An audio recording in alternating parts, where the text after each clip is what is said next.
I remember that afternoon of December 23rd as clearly as if it were yesterday. The sky over Aurora was a dull gray, snow falling lightly like scattered fragments of broken memories. I, Adrian Westfall, 32 years old, a literature teacher living in Aurora, Colorado, was behind the wheel of my beat-up old Subaru driving nearly 6 hours north toward Lander, Wyoming. That day, I drove the long distance to the little log cabin where Grandma Sylvia had lived alone for the past 8 years, ever since Grandpa Dennis passed away. Highway 287 stretched out white and endless, flanked by snow-covered pine forests. Every now and then, a herd of deer would suddenly dart across my headlights, making my heart skip a beat. I hadn't visited Grandma in almost 4 months. 4 months filled with lesson plans, students, grading papers, faculty meetings, and then those late nights alone in my tiny apartment in Aurora, staring out the window at the falling snow, feeling utterly empty inside, until the phone call 5 days earlier. "Adrian, my dear grandson, you have to come home for Christmas, you hear me?" Her voice was still warm, but there was a slight tremble at the end of the sentence. "This Christmas, I have a special gift I want to give the whole family. Everyone has to be here. No one can be missing, do you understand?" My heart was pounding as I listened. It wasn't because of the gift.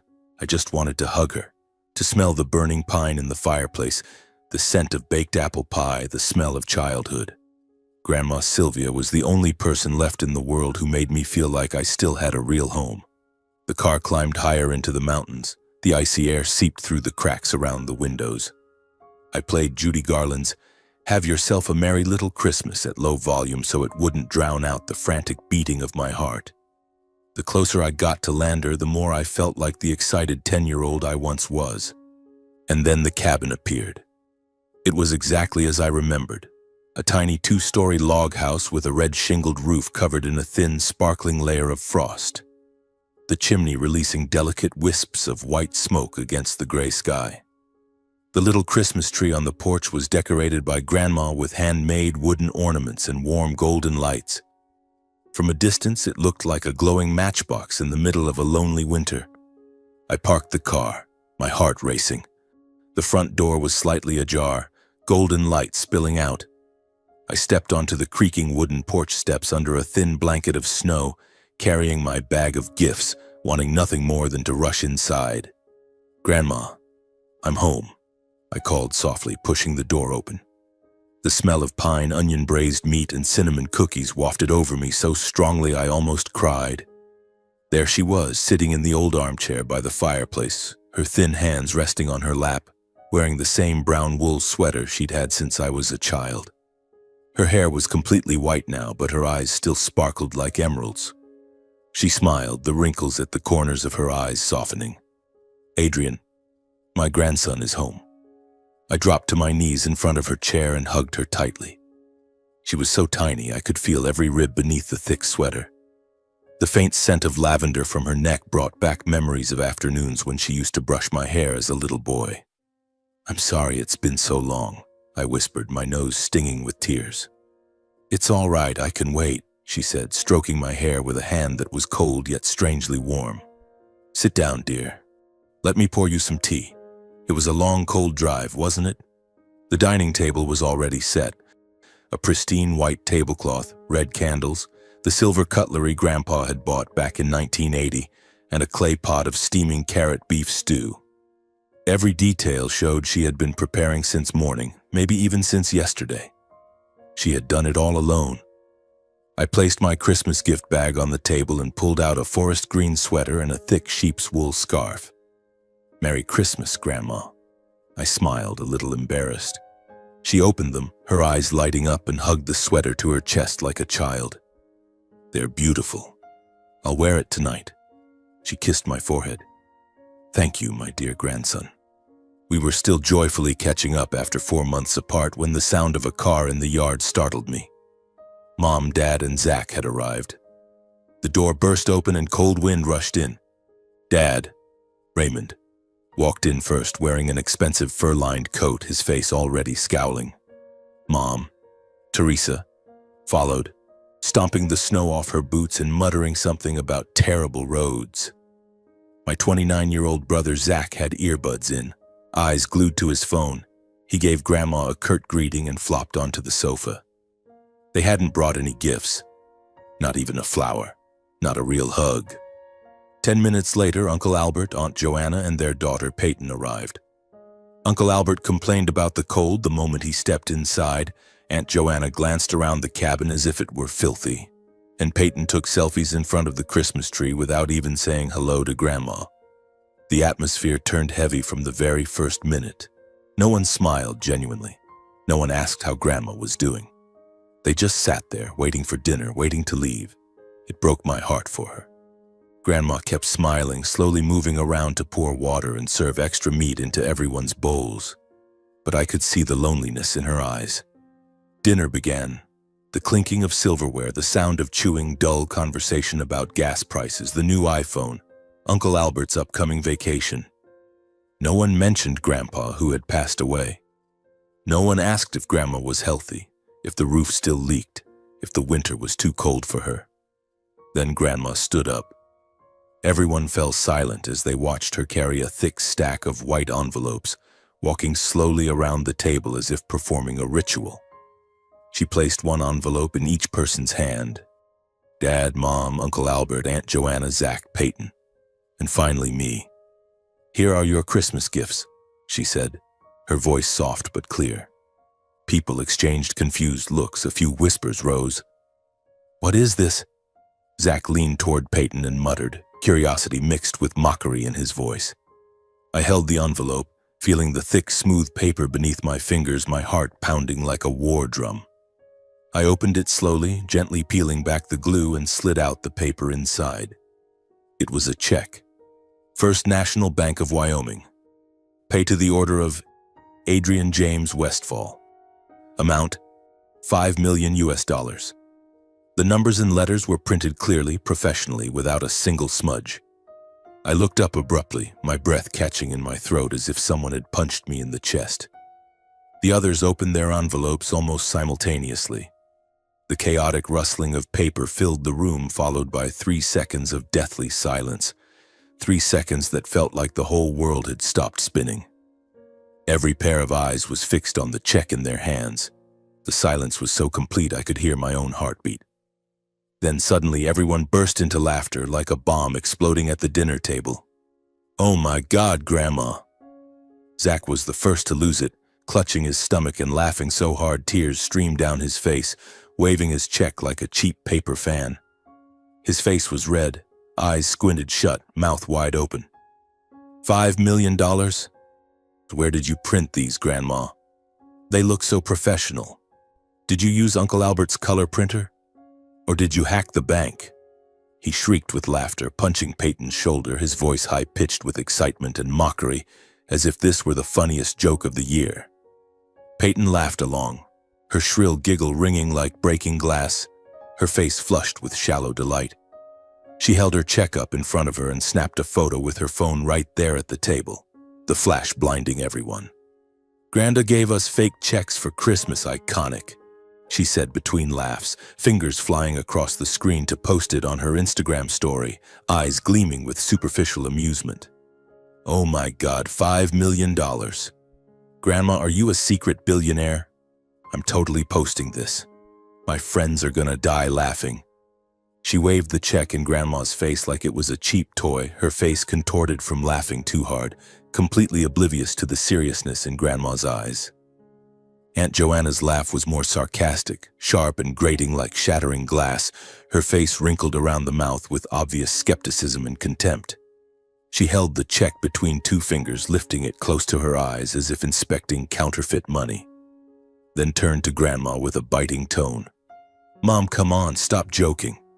You still have to ask Adrian for money to fix the roof, and now you suddenly have a fortune to give each of us $5 million? Give it up, Mom. What kind of weird joke is this? Do you think we're little kids?" She shook her head, glancing at Uncle Albert for support, her face red from trying to suppress laughter but dripping with mockery, as if Grandma were a senile old woman putting on a clown show. My father didn't laugh loudly, but he shook his head vigorously, his scowl showing clear irritation and disappointment. He glanced at the check, then tore it into 4 pieces without hesitation, the sharp ripping sound cutting through everyone else's laughter. He tossed the scraps onto the table. They fluttered down like paper snow, and sighed heavily. "What kind of joke is this, Mom? I drove 6 hours to have Christmas dinner, not to watch this nonsense. Did you think we'd find it funny?" His face flushed with anger, eyes avoiding Grandma's, as if he were embarrassed for her, though deep down it was obvious disappointment. He had hoped for something real, not a worthless piece of paper.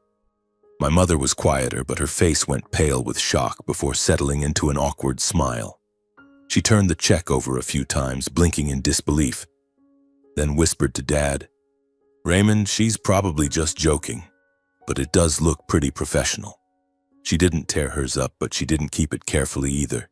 She simply set it down on the table like something unnecessary, her expression a mixture of confusion and disappointment.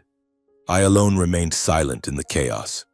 I sat there, the check still untouched in my hand, my thumb gently tracing the words, $5 million.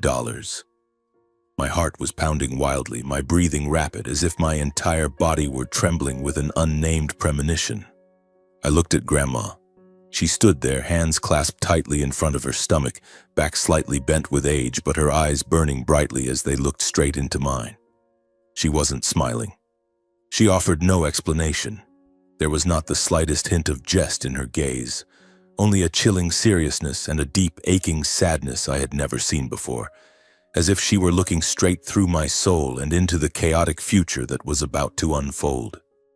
Dinner ended amid mocking laughter and the shredded pieces of checks fluttering down onto the wooden floor like confetti from a cruel joke. One by one, everyone hurried out, as if the cabin had suddenly become too cramped, too cold, too shabby for them.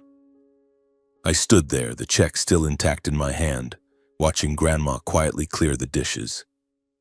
The wind howled across the snowy yard, car doors slammed, engines roared to life and then faded away down the trail. Only the 2 of us remained.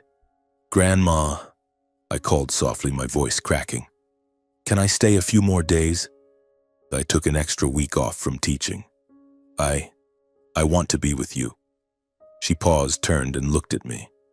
For the first time that evening, a real light flickered in her old eyes, like a flame suddenly fanned back to life. "Really, dear?" She smiled, the first genuine smile of the whole night. "Of course you can stay. This house, it's been a long time since anyone stayed past Christmas." I nodded, a weight lifting from my chest. When the sound of the last car finally disappeared, the cabin seemed to let out a long, relieved breath. The noisy crowd was gone, leaving behind the familiar quiet I loved so much it hurt. The crackle of logs in the fireplace, the low bubbling of the old copper kettle on the wood stove, the soft whistle of wind through the window cracks. All of it soothed my mind in a way nothing else ever could. The house belonged to just the 2 of us again. The next morning, daylight came late because of the heavy snow. I woke early, made coffee, and quietly started cleaning up. Grandma sat at the kitchen table with a steaming cup of tea, watching me wash the leftover dishes from the night before. Hot, soapy steam rose in clouds. The faint smell of last night's stew still lingered. I washed slowly, as if trying to stretch every minute. "Let me do it," she said, but I shook my head and smiled. "No, today let me take care of you." When the kitchen was done, I went outside to shovel snow. It had fallen all night, blanketing the porch steps, the walkway, even the rose bushes Grandma had planted when Grandpa was still alive. I grabbed the long-handled snow shovel and dug in hard. Snow flew in powdery bursts. Grandma stood on the porch in the green sweater I'd given her, holding her second cup of tea, eyes shining as she watched. "You're so strong," she praised. "Your grandpa used to clear the snow just like that every winter morning." I laughed, my breath coming out in white puffs. When the yard was finished, I restacked the firewood along the side of the house, the dry pine logs she had split herself last fall. My hands grew rough from the cold, but my heart was warm. She brought out Grandpa's old wool mittens and insisted I wear them. "Don't let your hands freeze, grandson." I checked the roof. Snow had piled nearly 1/2 meter thick in places. I climbed the ladder and pushed it down in heavy slabs. Grandma stood below, anxiously looking up, handing me a towel to wipe the sweat even though the air was knife cold. "Come down, dear, it's dangerous." "I'm fine, Grandma. I'm used to it." I laughed loudly, my voice echoing in the crisp air. At noon, I fixed the squeaky kitchen door hinge, oiled it, tightened the screws. She sat beside me, passing me each tiny screw, then brewed a pot of hot ginger tea and set it next to me. The sharp ginger scent filled my nose and brought back memories of every childhood cold when she made me drink it. In the afternoon, the living room light started flickering. I stood on a chair to replace the bulb. Grandma held the ladder with trembling hands but still smiled. "Be careful, you little old man." That night, the kitchen sink pipe froze. I took her old hairdryer, sat on the floor, and blew hot air onto the copper pipe. She sat beside me and pressed a still warm slice of apple pie into my hand. "Eat this, keep your belly warm." Every moment moved slowly, strangely peaceful. The little cabin seemed to open its arms wide and wrap us both inside. No more mocking laughter, no more judgmental glances, only the glow of the fireplace and love that didn't need words. Evenings were the most beautiful. We pulled our 2 armchairs closer to the fire. Grandma toasted bread on a long iron fork, slathering it with melted butter and wild honey. I simmered vegetable soup from the garden, carrots, potatoes, onions she had stored in the root cellar since autumn. Some nights she baked apple pie. The scent of cinnamon and baked apples filled the house, sweet enough to break your heart. We ate dinner at the small wooden table right beside the fireplace. No chandelier needed, just the dancing firelight. Then she began telling stories. "When you were tiny, you used to run around this yard like a squirrel. Once you fell face first into the snow and wailed. I had to rush out, pick you up, wipe your nose, and I could barely stop laughing." I laughed out loud. "I remember. I used to pretend I was an astronaut and wear a frying pan as a helmet." She laughed in her raspy voice, eyes glistening. "Then your grandpa took you fishing at the old lake. You both came back soaked to the bone but proudly holding the tiniest perch, showing it off to the whole neighborhood. Grandpa said, 'This boy is going to do great things, mark my words.'" I fell silent, throat tight. Grandpa had been gone 8 years, yet every time she spoke of him, he came back to life inside these walls. "What I remember most is standing on the porch every winter, listening for the sound of a car," she said softly, her voice trembling like it might dissolve into the cold wind. "Sometimes it was just a neighbor, but I'd still run out to look. I know the sound of your engine so well. I can tell from far away when it's you coming home." She placed her thin, warm hand on my shoulder. That light touch was enough to make my heart ache. "Now that you're here, this house feels warm again." Sometimes she sat staring into the flames, her gaze distant, as if touching memories I could never reach. I knew she was thinking something deep, but she would only squeeze my shoulder gently and fall quiet again. No explanation, no complaints, just a whisper soft as glowing embers. "Having you here makes me so happy." I noticed how much weaker she had become. The last time I visited, she could still climb the ladder to pick apples. Now her steps were slow. She had to steady herself against the wall, walking from the kitchen to the living room. Her kind eyes sometimes clouded with fatigue. Once she coughed long and hard. When I asked worriedly, she waved it off. "Just old age, a winter cough, dear." I was even more grateful that I had stayed. Grateful for every single minute. In those days, I almost forgot about the $5 million check lying in my wallet. It was just paper. She was the real gold, the diamond, everything. The last day came far too quickly. Tuesday morning, the snow had stopped and the sky was an unbelievable clear blue. I packed my suitcase, my heart heavy. Grandma had been up since dawn, bundling a huge package of vegetables from the greenhouse. Bright red carrots, plump potatoes, a few onions, and a bunch of dried herbs. "Take these back to the city and eat well. I grew them clean, no chemicals." I held her for a long time on the porch. She looked so small in the green sweater and the thick scarf I'd given her, the mountain wind tossing her silver hair. I kissed her forehead, The familiar scent of lavender stung my eyes. "I'll be back soon, Grandma, promise. Next month." She nodded, eyes red but still smiling. "Yes, I'll be waiting." I got in the car and rolled down the window to wave. She stood there, a tiny figure against the endless white forest, her scarf fluttering like a butterfly's wing. I drove away, looking back through the rearview mirror until she disappeared. I didn't know that was the last time I would ever see her standing there. I didn't know those peaceful days had been the final ones before the entire world I loved came crashing down. I got back to Aurora late in the afternoon. The city hadn't changed.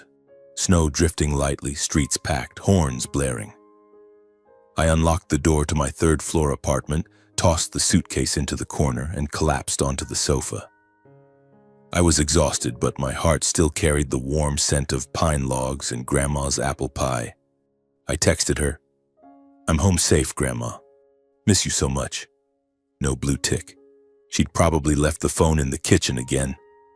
The following days flew by like a gust of wind. I buried myself in work so I wouldn't overthink things. Then came Wednesday evening.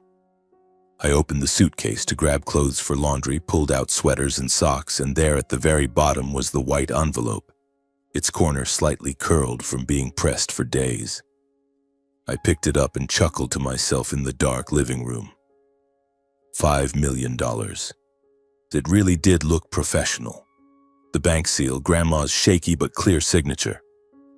I plopped down on the floor and kept turning the check over under the table lamp. Suddenly I remembered the look in her eyes on Christmas night.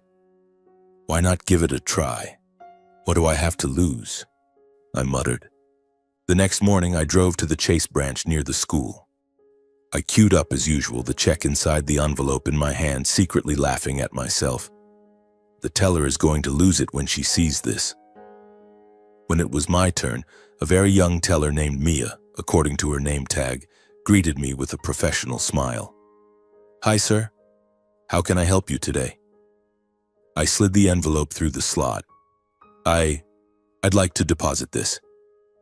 She opened it, glanced down, then snapped her head up and stared at me, eyes wide. She looked back at the check, this time for much longer. I started to feel embarrassed, my face burning. "Could you wait just a moment, sir?" She stood and disappeared inside. 15 minutes later, a middle-aged man in a gray suit and gold-rimmed glasses came out, holding my check like it was a live grenade. "Mr. Westfall?" He smiled, but his eyes were serious. "I'm Brian, the branch manager. Could you step into my office, please?" I swallowed hard and followed him, a bad feeling creeping in. In the private room, he placed the check on the desk and slid a receipt toward me. "This check appears to be valid. It was drawn on an account at First National Bank of Wyoming. The signature matches, the routing numbers are correct. We'll hold the check and run additional verification. For an amount this size, the process takes 2 to 5 business days. If everything clears, the funds will be deposited into your account this week." I nodded like a bobblehead, my throat dry. "Yes, thank you." Walking out of the bank, I still couldn't believe what I'd just heard. $5 million. My hands shook on the steering wheel the whole drive home. I had to pull over once before I trusted myself to keep driving. 2 days later, Friday. I was in the teacher's lounge grading tests while colleagues chatted and laughed around me. My phone buzzed. I glanced at the screen. A notification from the banking app. "Your account has been credited $5 million. I shot to my feet. The chair crashed backward, the noise loud enough that everyone turned to stare. Ignoring them, I bolted into the hallway, hands trembling as I opened the app. The screen glowed. $5 million. I froze in the middle of the corridor, heart hammering so hard I thought it would burst out of my chest. Students passing by gave me strange looks. Joy, shock, then suddenly a chill ran down my spine. I rushed into the bathroom, slammed the stall door, and dialed Grandma. Ring, ring, no answer. I called again, a third time. Nothing but empty echo from the other end. She must be out in the garden, I told myself, or napping, or left the phone inside. Calm down. I took a deep breath and called my parents. "Hello? It's me." "Yeah, what?" Dad's curt voice. I cashed Grandma's check. "It's real, Mom, Dad. $5 million. It's already in my account." 1 second of silence. Then Dad burst out laughing, a scornful, dismissive laugh. "Stop kidding around, Adrian. I tore mine up on Christmas Day. There's no way she had $5 million. You're being childish." Mom snatched the phone. "Adrian, are you dreaming? Stop making up stories for attention. I'm tired of these games." I swallowed and called Zach. "Hello, bro." He sounded half asleep. "Zach, the check Grandma gave us on Christmas. Do you still have it?" "Huh, that piece of paper. I threw it away somewhere.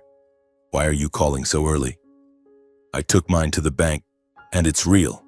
$5 million just hit my account." Zach yawned loudly. "Yeah, real funny, man.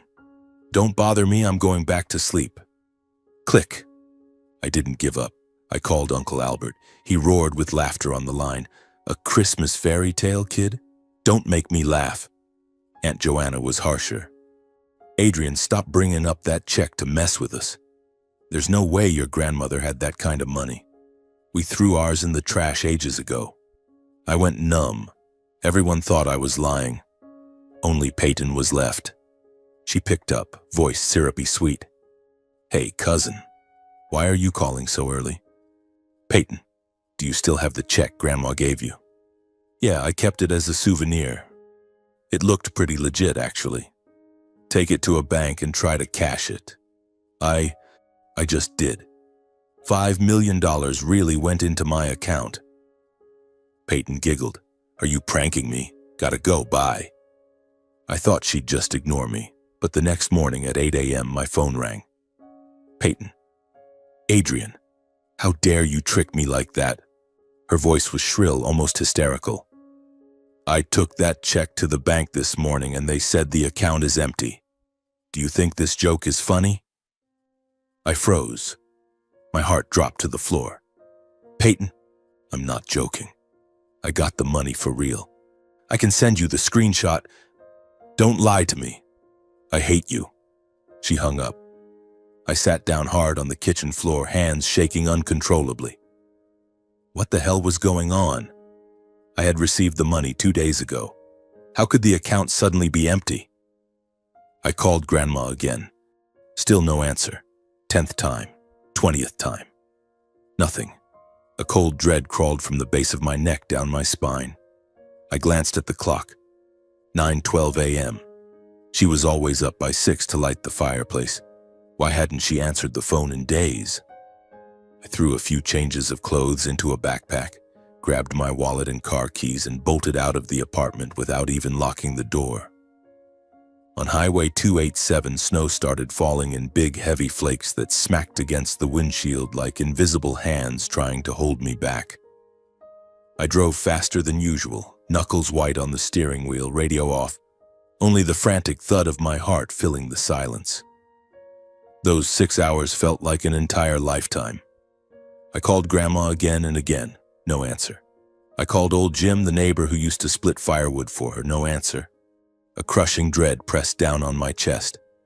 I prayed she was just sleeping deeply, mildly sick, or that her phone had simply died.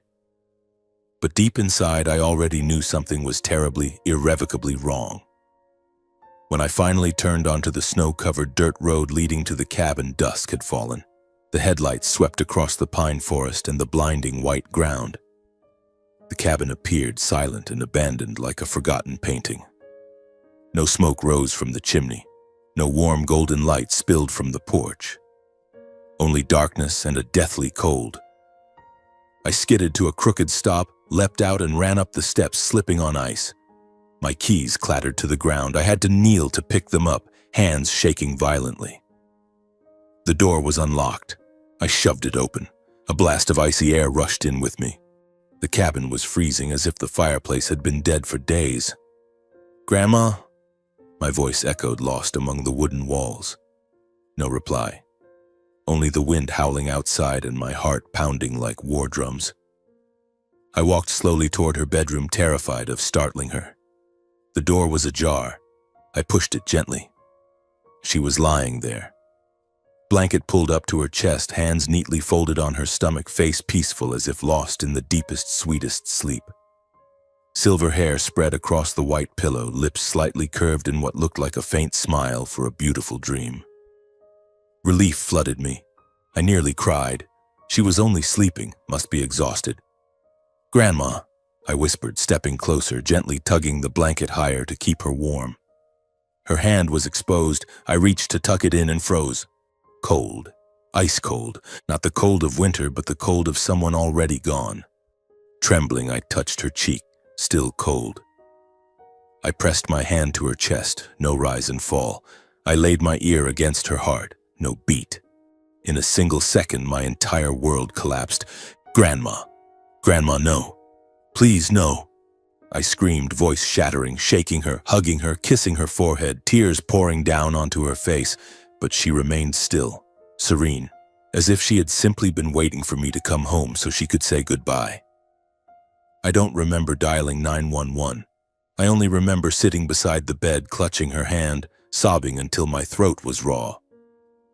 The paramedics arrived, 2 men in reflective jackets, faces grave.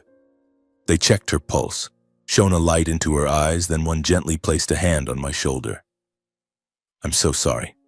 She's been gone for probably 3 or 4 days. 3 or 4 days. Since the morning I left. She had lain here alone in this freezing house waiting for me, and I never knew." I collapsed to the floor, held her one last time, and cried until there were no tears left. Later, after they had taken her away, the cabin felt terrifyingly empty. I sat on the living room floor numb when I noticed a white envelope placed neatly on the dining table, exactly where she used to sit and pour my tea every morning. On the outside, in her familiar trembling handwriting, "For Adrian." I picked it up. My hands felt like lead. Inside was a long letter on the lined paper she always used, written slowly but clearly. I read it, each word squeezing my heart until I could barely breathe. "My dearest Adrian, by the time you read this, I will have gone to be with your grandfather again. Please don't cry too much, my sweet boy. I have lived a full life and I am content. The $5 million you received is everything your grandfather and I saved and invested throughout our entire lives. The nights he stayed up studying stocks, the winters I mended clothes instead of buying new ones, the trips we never took so we could leave something for our children and grandchildren. This past Christmas, I did it on purpose. I wanted to test everyone's hearts. I knew I didn't have much time left, so I needed to see who still remembered family, who still truly cherished me. I wrote a check for each person, but the account held exactly $5 million, enough for only one check to clear. Whoever cashed theirs first would receive everything. Anyone who came after would simply be told insufficient funds. And I believed you would be the first to try. You didn't laugh, you didn't tear it up, you didn't throw it away. You are the only one who still held on to family. I am so proud of you. Use that money to live well, Adrian. Live for yourself. Don't live to please others, and don't let anyone force you to share if you don't want to. You deserve it more than anyone. My only regret is that I didn't get to hug you one more time. But I will always be here, in this cabin, in the smell of apple pie, in the crackle of the fireplace, in the Wyoming mountain wind. I love you so much. Forever, your Grandma Sylvia. I folded the letter, pressed it to my chest, and sobbed like a child. The cabin now felt both warm and suffocatingly cold at once. Warm because she was still in every brick, every log. Cold because she was truly gone. I sat there a very long time until night fell completely. Then, hands still trembling, I picked up the phone and called each family member. First, my parents. "Hello?" Dad's curt voice. "Mom, Dad, Grandma passed away." Silence. No cry, no gasp, nothing. Just heavy silence, then a dry, "Yeah," followed immediately by, "So, is there a will? Did she leave anything?" I hung up, unable to speak. I called Zach. He just said, "Oh," then asked, "So, you really got the $5 million?" I called Uncle Albert, Aunt Joanna, Peyton, same reaction from all of them. No grief, no sorrow, only calculating silence followed by questions about money, the house, the land, the estate. I sat on the cold floor clutching Grandma's letter, crying until my eyes were dry. I had no idea that from this moment on, the family I once thought was bound by blood would descend into the ugliest, most vile chaos they had ever created. And this time I would no longer be the quiet, obedient grandson. 2 days later, Grandma's funeral was held on a bleak Wednesday morning. Snow fell thick and heavy, blanketing the small cemetery behind the old Lutheran church in downtown Lander in a pure, unbroken white. I had been standing at the church door since early morning wearing the only black suit I owned, the shirt collar stiff with cold. I greeted each mourner, shook hands, accepted condolences, but my eyes kept drifting to the simple pine coffin placed in the center aisle, the cheapest one available, because I knew Grandma hated ostentation. The neighbors came in large numbers. Old Jim brought a bundle of wildflowers tied with twine. Mary from the bakery hugged me and sobbed uncontrollably. Grandma's old friends from the quilting club, the church circle, the ones who had known Grandpa, they all came, quietly filling every creaky wooden pew. They cried real tears. I hugged them, and I cried real tears too. My family arrived late. Mom, Dad, and Zach walked in just as the church bells struck 10. Dad wore an expensive gray suit and a perfectly straight tie, but his face was as cold as if he were attending a board meeting. Mom had huge sunglasses on despite the gray sky, lips pressed tight, clutching a Chanel handbag. Zach stood with his hands in his pockets, one AirPod dangling. They didn't hug me. They just nodded slightly and went straight to the front row. Uncle Albert and Aunt Joanna were almost half an hour late. Their shiny black SUV screeched to a halt outside. The slamming doors echoed down the empty street. Aunt Joanna wore a mink coat and silk scarf. As she wiped snow off her high heels, she whispered loudly to Uncle Albert, "I wonder how much Mom actually left. Hopefully enough to cover my credit card debt." I heard every word. My fists clenched so hard my nails dug into my palms until they bled.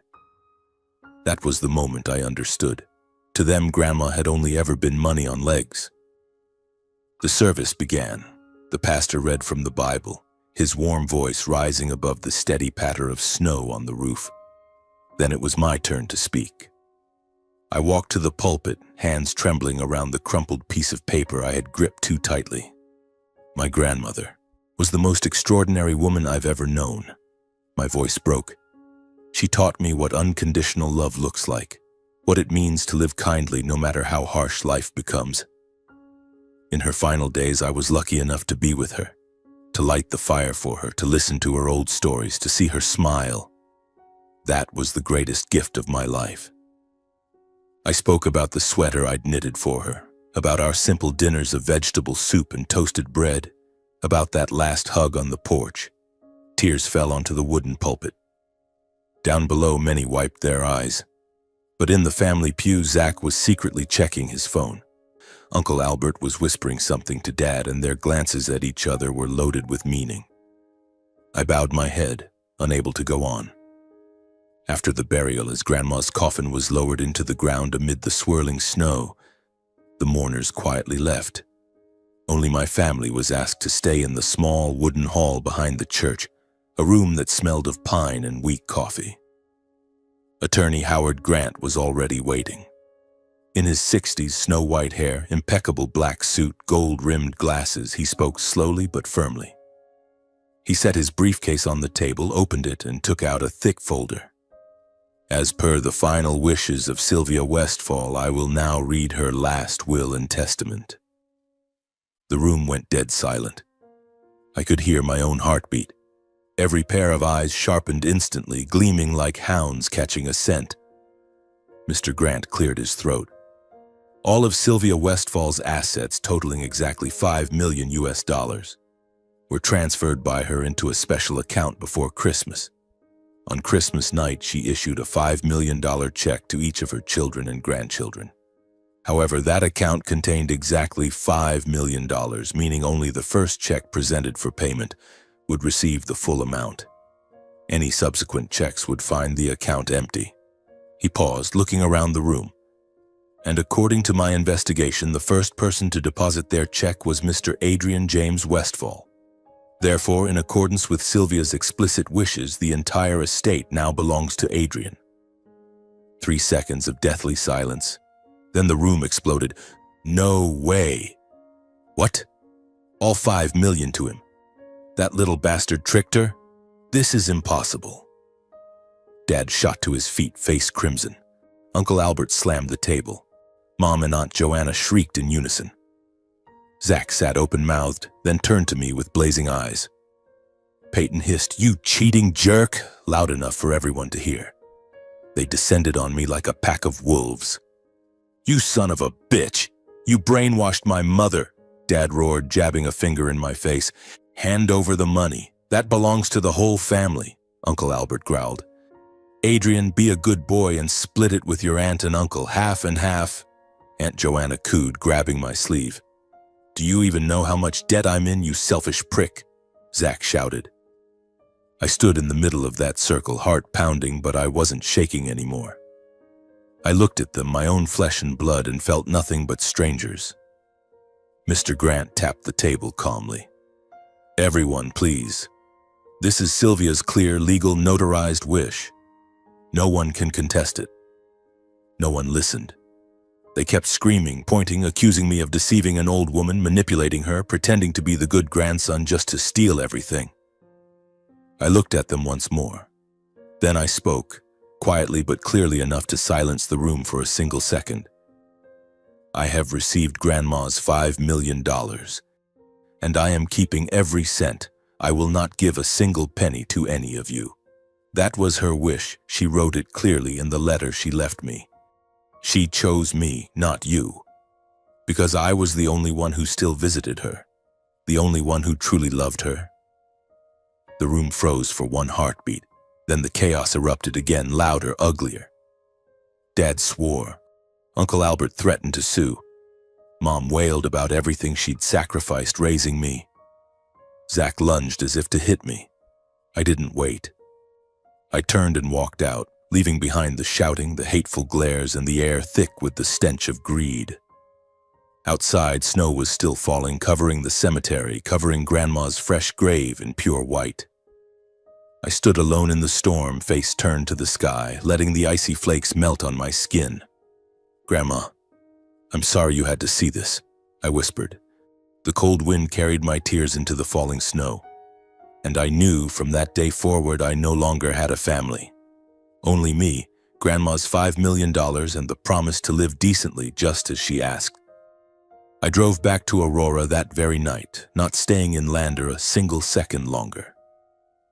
The highway was pitch black, headlights swept across endless stretches of snow, only the crunch of tires on ice and the furious pounding of my heart breaking the silence. I thought everything had ended in that church hall, but no, that was only the beginning. Just 3 days later, the story. Adrian Westfall steals $5 million from his own grandmother.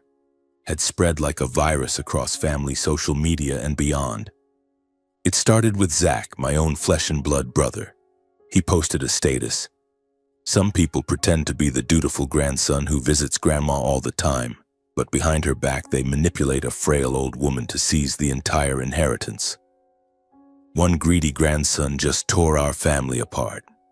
Then came my mother with a long crocodile tear post. "I gave birth to you, raised you, and this is how you repay your mother? Grandma dies and you keep every penny for yourself, living the high life alone. Heaven has eyes, son." Aunt Joanna spammed her stories. Old photos of Grandma with captions like, "Grandma, can you see this? The favorite grandson you loved most just robbed all your grandchildren blind." Uncle Albert wrote a full public post tagging the entire extended family.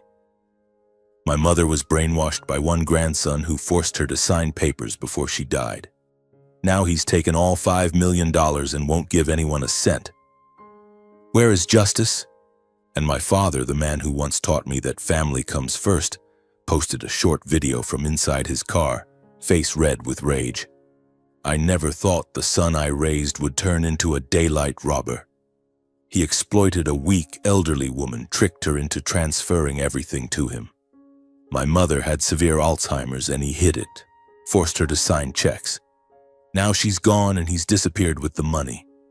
I will sue him to the end. That video was shared over 300 times in a single night. I sat in my dark apartment scrolling, hands shaking uncontrollably. The comments underneath were like knife blows. Fake nice guy. You can see the greed on his face. Unfilial grandson. Sue him, uncle. Get justice for the family. Some even tagged my school, my colleagues, old friends. The next morning I dragged myself to work, legs heavy as lead. The atmosphere had changed completely. Colleagues who used to greet me warmly now looked away and whispered behind my back. In the teacher's lounge, I clearly heard, "They say Adrian stole his grandma's entire inheritance. He seemed so nice, but so greedy. You really can't trust anyone."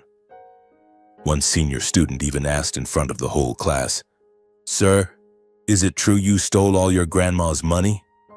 The class burst out laughing. I stood frozen at the lectern, bitterness choking my throat.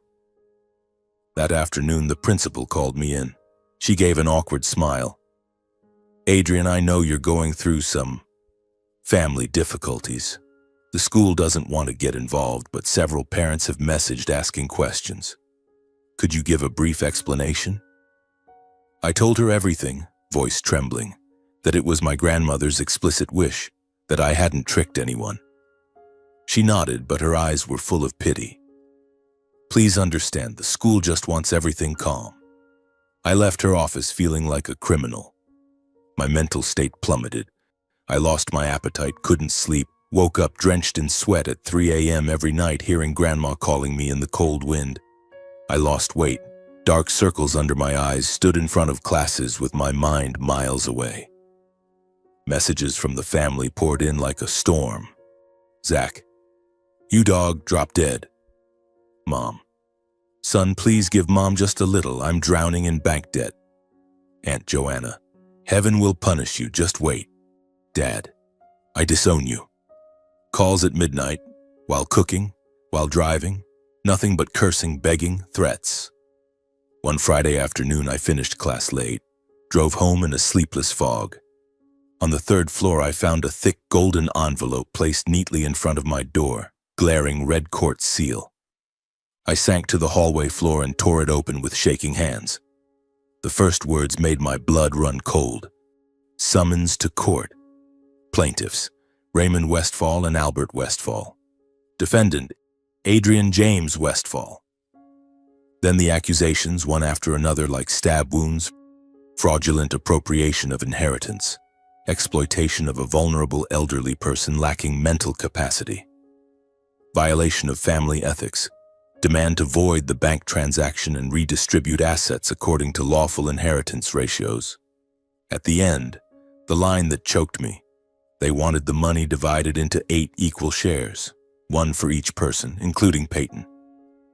I sat in the freezing hallway, the envelope falling from my hand, cradling my head.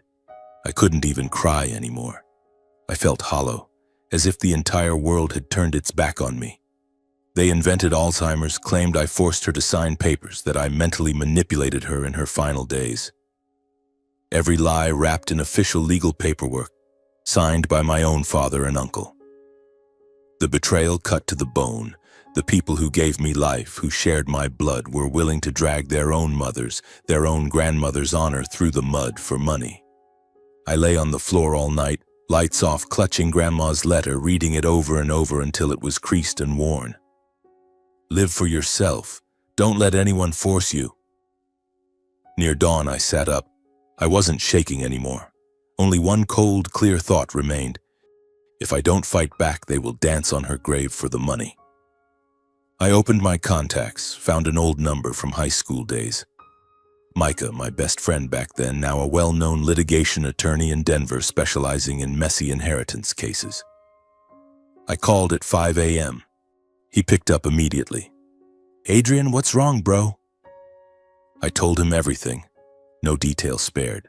Grandma's handwritten letter, her final days, the will reading, the smear campaign, the summons. Silence for a second. Then Micah, voice hard as steel. I'm taking this case. Not for money, I'm doing it pro bono. I'll make them choke on every word they've said. 3 days later, we met at our old college cafe. Micah was tall, sharply dressed, eyes burning with resolve. I handed over every document. Grandma's letter, bank transfer receipts, the original check scan, Mr. Grant's confirmation, medical records proving she was fully lucid, her doctor certified no Alzheimer's, even neighbor Jim's security footage of her laughing and healthy just days before Christmas. Micah read Grandma's letter and his eyes welled up. Your grandma was an incredible woman, he said quietly. I'll make them regret ever touching her final wish. We began preparing for legal war. Micah filed counterclaims, defamation, slander, intentional infliction of emotional distress. We collected every post, every comment, every threatening message. We gathered evidence of her mental clarity, bank records, Mr. Grant's testimony, the diary she kept in her final days that I found in her desk drawer. This was no longer about money.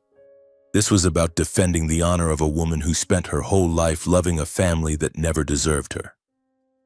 I looked out the cafe window as snow began to fall again. Grandma, I whispered in my heart, I won't let them win. The battle had only just begun. The first court hearing fell on a bitterly cold April morning in Lander, Wyoming. The Fremont County Courthouse was an old red brick building with a roof still patched with half-melted snow. Local media had no idea the case existed, no reporters, no cameras, yet the public gallery was packed. My family had dragged in distant relatives, old neighbors, even random Facebook acquaintances just to watch the show. They squeezed together behind the plaintiff's bench, whispering loudly, eyes gleaming like they were waiting for the season finale of a soap opera. I sat on the defendant's side next to Micah. He wore a navy suit, tie perfectly straight, face calm and icy. I was wearing the same black suit from Grandma's funeral, fingers gripping the edge of the wooden bench until my knuckles went white. On the plaintiff's side, my father sat in the center, scowling. To his right was Uncle Albert, top 2 shirt buttons undone, eyes bloodshot from lack of sleep. To his left was my mother, wearing huge sunglasses indoors, clutching a tissue like she was about to burst into tears. Zach sat beside her, earbuds dangling, glaring at me with pure hatred. Aunt Joanna and Peyton were in the row behind, whispering nonstop. The judge entered, Helen Carter, a woman in her mid-50s with short silver hair and a voice sharp as a blade. She banged the gavel. The room fell silent. The plaintiff's attorney, a short, overweight man named Richard Doyle, sweat beading on his forehead despite the cold, stood first.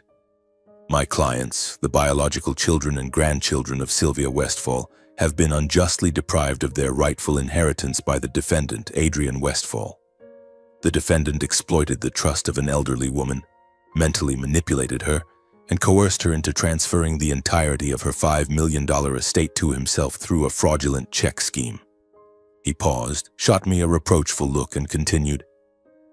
In her final stage of life, Sylvia Westfall was no longer of sound mind. She suffered from severe Alzheimer's disease. She frequently confused the names of her own children and grandchildren and sometimes failed to recognize her own son. Issuing $5 million checks to multiple individuals was irrational and abnormal behavior, clearly demonstrating severe psychological influence and legal incapacity. He presented his evidence. A few photos of Grandma looking thin from last year, some old family group chat messages, and my father's sworn statement that my mother was very forgetful. Once she even called me Dennis, my late father's name. Micah sat motionless, not taking a single note, just giving me the slightest nod. Let them dig their own grave. Then it was Micah's turn. He rose slowly like a panther about to strike.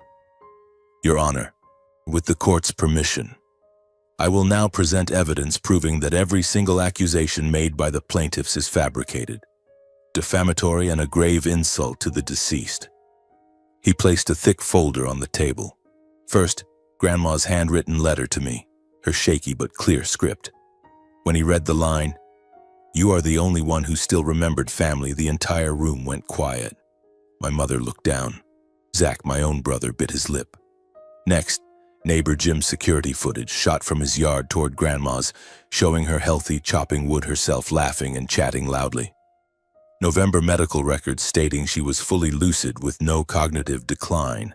Attorney Howard Grant's sworn statement that she visited his office 3 times before Christmas alone and signed every document herself. Finally, the bank records. The account contained exactly $5 million, and I was the only person who deposited a check before the funds were depleted. Micah closed with a sentence that silenced the courtroom. "The plaintiffs have not produced one shred of concrete evidence that the defendant coerced or manipulated Sylvia Westfall. On the contrary, we have irrefutable proof that during the 8 years Sylvia lived alone, not one of the plaintiffs visited her more than twice a year, sent financial support, or even called to check on her health. The only person who regularly drove 6 hours to repair her roof, split firewood, cook meals, and stay with her in her final days was the defendant, Adrian James Westfall." Judge Carter gavelled once more. "Having reviewed all documents and testimony, this court finds that the will and final wishes of Sylvia Westfall were made while she was of completely sound mind, legally valid and binding. The bank transaction involving the check was lawful. There exists no credible evidence whatsoever that defendant Adrian Westfall engaged in coercion or manipulation." After a heavy pause, her voice rang out, final and decisive. "Therefore, the court rules. 1. The plaintiff's entire lawsuit is dismissed with prejudice. 2. Adrian James Westfall is recognized as the sole lawful heir to the $5 million estate. 3. The plaintiff shall bear all court costs and partially reimburse the defendant's legal fees." The gavel slammed down, one thunderous crack that echoed through the room. The plaintiff's side froze. My father shot to his feet, face purple, pointing at me. You'll regret this." Uncle Albert slammed the table so hard security warned him. My mother covered her face and cried, but no one believed those tears were real. Zach stormed out. I stayed seated. I didn't smile. I didn't cheer. I only felt exhaustion, bitterness, and a strange emptiness. Micah put a hand on my shoulder. "It's over, bro. Your grandma's smiling down right now." I nodded, but the tears still fell. I walked out of the courthouse into the biting Wyoming dusk. Mountain wind howled, whipping the last late-season snowflakes across the steps. I stood on the top stair, face turned to the sky, letting the cold slap my cheeks. I had won the case. I had kept the $5 million. I had defended Grandma's honor. But I had also lost my family forever. And this time it didn't even hurt anymore. Just a cold, hollow space in my chest where my love for my parents, my brother, my aunt and uncle used to be. I got in the car, started the engine, and drove out of Lander without looking back. Ahead lay the long white highway. Behind me, a past I would never return to. I whispered into the wind, "Grandma, I won. Now I'll live decently, just like you told me to." And I knew, even having won this battle, I was still the loneliest person in the world. I got back to Aurora well past midnight. I parked in front of the building, killed the engine, and sat in the darkness for a long time. My phone kept buzzing. Congratulatory texts from Micah, an invoice from Attorney Grant, and a few messages from unknown numbers I assumed were distant relatives. I turned it off, went inside, and collapsed onto the sofa without switching on the lights. I had won the case, but why did my heart still feel like it was carrying a ton of stone? The next morning, the news spread faster than I expected. A local Wyoming paper ran a short article. $5 million inheritance dispute ends. Court dismisses lawsuit, upholds deceased's will. No names were mentioned, but on social media that was more than enough. All the old posts from my parents, aunt, and uncle Zach and Peyton were dug up again, and this time public opinion turned 180 degrees. First, my parents. I had unfollowed them on Facebook long ago, but Micah sent me screenshots of the new comments. Relatives were openly criticizing them. One aunt wrote, "What kind of parents sue their own son over their own mother's inheritance money?" Unfilial doesn't even begin to describe it. Old neighbors in Wyoming, the ones who used to play cards with Grandma, posted stories. So ashamed on their behalf, jealous of their own child to the point of dragging him to court, and now that they lost, total silence.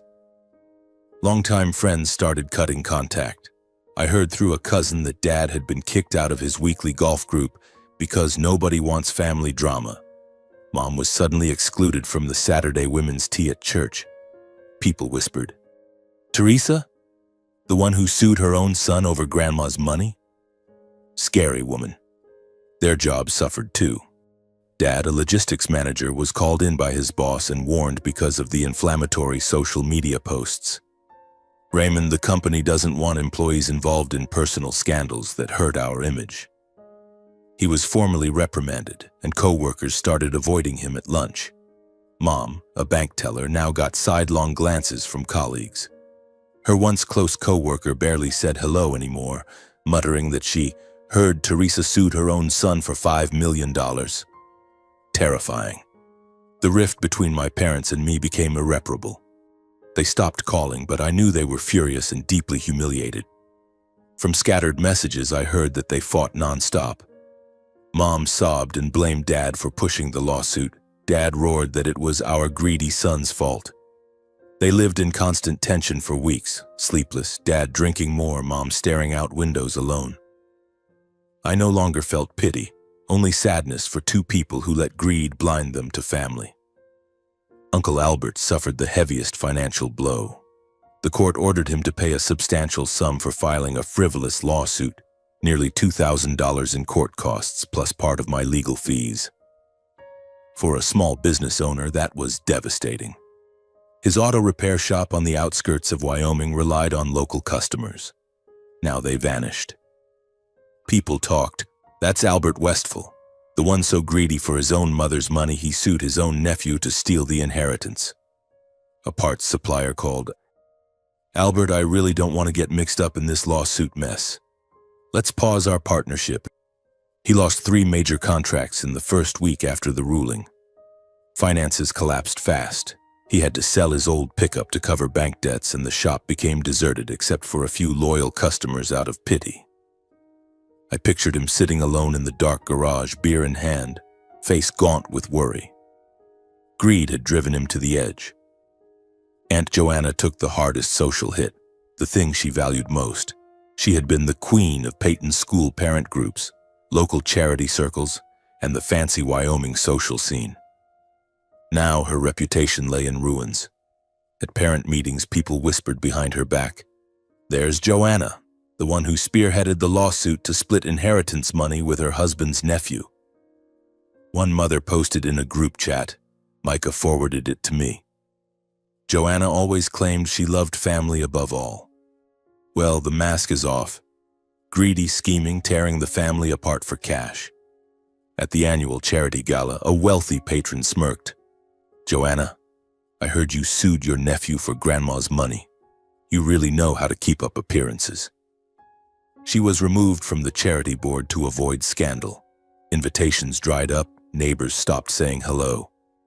Aunt Joanna retreated, posted far less, but I knew she was in agony. For her, reputation was worth more than money. Zach, my own brother, took a brutal hit to his personal reputation. A drunken video he recorded right after the trial, ranting, "My brother is a dog who stole all Grandma's money," was secretly filmed and spread among his friends. His college buddies, drinking crew, gym bros, everyone saw it. They distanced themselves. Zach is such a petty, selfish jerk, suing his own brother over an inheritance. His pretty marketing girlfriend broke up with him 2 weeks later. "I can't handle your family's insane drama anymore. Suing your own brother over Grandma's money? Disgusting." For the first time, Zach felt real shame. He sent me a few drunken late-night texts.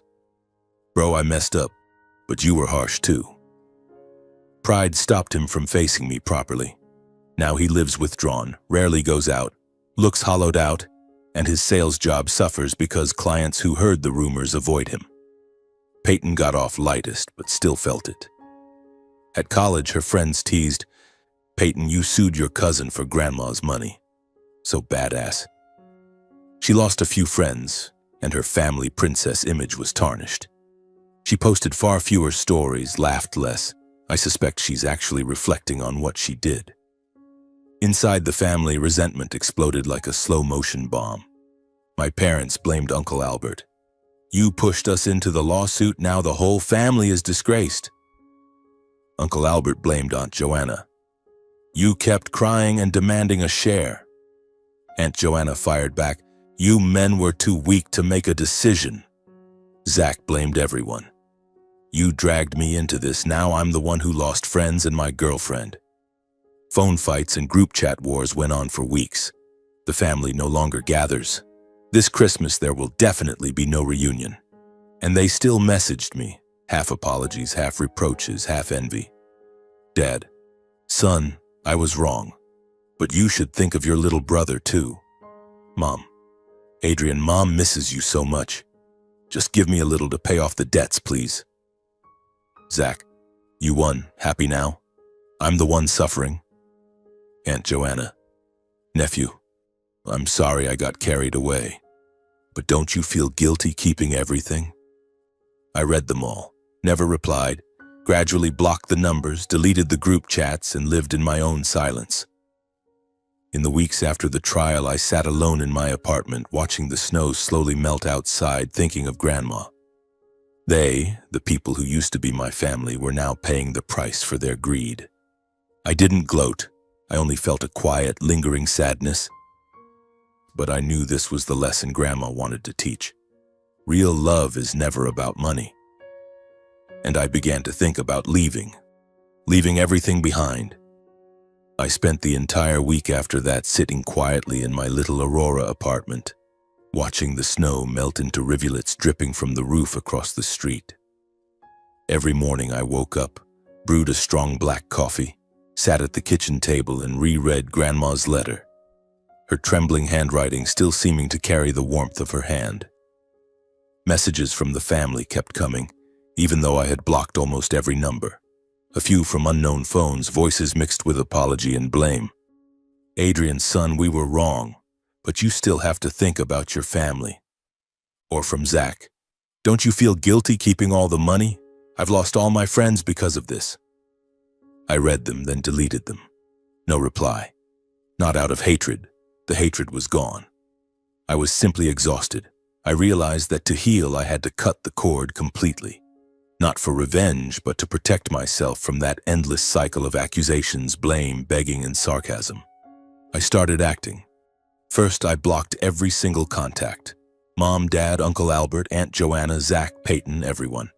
I deleted the family group chats, unfollowed them all on social media, and changed my phone number. It felt like cutting a noose from around my neck. No more midnight calls, no more smear posts, no more fake pleading. Only silence, real silence, for the first time in months of chaos. Work at school had become suffocating. Colleagues still whispered behind my back, "I heard Adrian's lawsuit is over. He won, but his family is destroyed." And their looks were no longer friendly, only curiosity and suspicion. Students, innocent but nosy, sometimes asked outright, "Sir, is it true you're super rich now? $5 million?" The whole class would burst out laughing while I forced a smile. "Just family stuff, guys. Let's focus on the lesson." But deep down I knew the peace here was gone. Every class felt like performing in a play. My mind was elsewhere, the old passion gone. I decided to quit. I handed in my resignation to the principal, citing personal reasons and the need for a break. She nodded sympathetically. "I understand, Adrian, but the school will miss you." I didn't tell anyone where I was going. I quietly wrapped things up, graded the last papers, and said goodbye to my students with a heavy heart. "Study hard, okay?" I said, my voice catching a little. One kid asked, "Where are you going, sir?" I smiled. Somewhere quieter. Back home, I started packing. This tiny apartment with its old sofa, wooden kitchen table, and shelves full of classic novels now felt like a prison. I packed everything into a few cardboard boxes. Clothes, books, a handful of photos with Grandma. Nothing extra. I didn't want to carry the past. I sold the old Subaru, bought a small pickup truck for the move. No one in the family knew where I was going. I left no note, made no farewell calls. I simply locked the door one last time, looked at the empty rooms, and walked away. The $5 million sat almost untouched in my account. I had only used a small portion for legal fees and daily expenses. No luxury cars, no European vacations, no stock market gambling. My goal was to live simply, exactly as Grandma had asked. Live decently, live for yourself. $5 million wasn't for squandering. It was for building a new, honest life without the rat race. I drove north, along endless highways flanked by pine forests and rocky mountains. At first, I had no specific destination, just the need to get far away from Aurora, from Wyoming, from the painful memories. I stopped in small towns along the way, slept in cheap motels, ate roadside burgers, and thought. Then I chose Montana, a remote little place called Willow Creek, nestled against the Rockies with a crystal-clear lake and endless pine forests. It reminded me most of Grandma, quiet, cold, but warm in its own way, like her old cabin. I bought a modest log house on the edge of town, nothing grand. Red shingled roof, wide porch overlooking a wildflower yard, a little creek murmuring behind the house day and night. 3 rooms, a small kitchen with a wood-burning stove, a simple bedroom, and a study with wooden bookshelves. I repainted the walls myself, fixed the creaky hinges, planted wildflowers out front. Every hammer blow, every brush stroke felt like rebuilding myself. I applied at Willow Creek High. The town desperately needed teachers, so they hired me right after a short interview. You taught high school literature in Colorado? Perfect, we need someone like you. The principal smiled warmly and asked nothing about my past. I started the following week, 10th and 11th grade, American literature and creative writing. The kids here were straightforward and kind. They asked about Shakespeare and Hemingway, not about $5 million. They took to me quickly because I taught calmly and honestly. Mr. Westfall tells the best stories, one said. I smiled, warmth in my chest for the first time in months. My new life was simple but full of meaning. I woke at 6, brewed strong coffee in an old copper pot, sat on the porch watching the sun rise over the mountains, listening to birds instead of car horns. Then a 10-minute drive to school. 3 morning classes, chatting with students during breaks. Do you like writing stories? Go for it, I'll read them. Afternoons, home to cook something simple, vegetable soup from the garden, toast with local honey. Evenings by the fireplace reading The Great Gatsby or Thoreau's Walden or writing in my journal. Thoughts about Grandma, her final days, this new life. Sometimes I wrote letters to her knowing she'd never read them. Grandma, I'm living decently now. I miss you so much. Weekends were when I truly lived, hiking forest trails, boots crunching on pine needles, breathing air so clean it stung my lungs.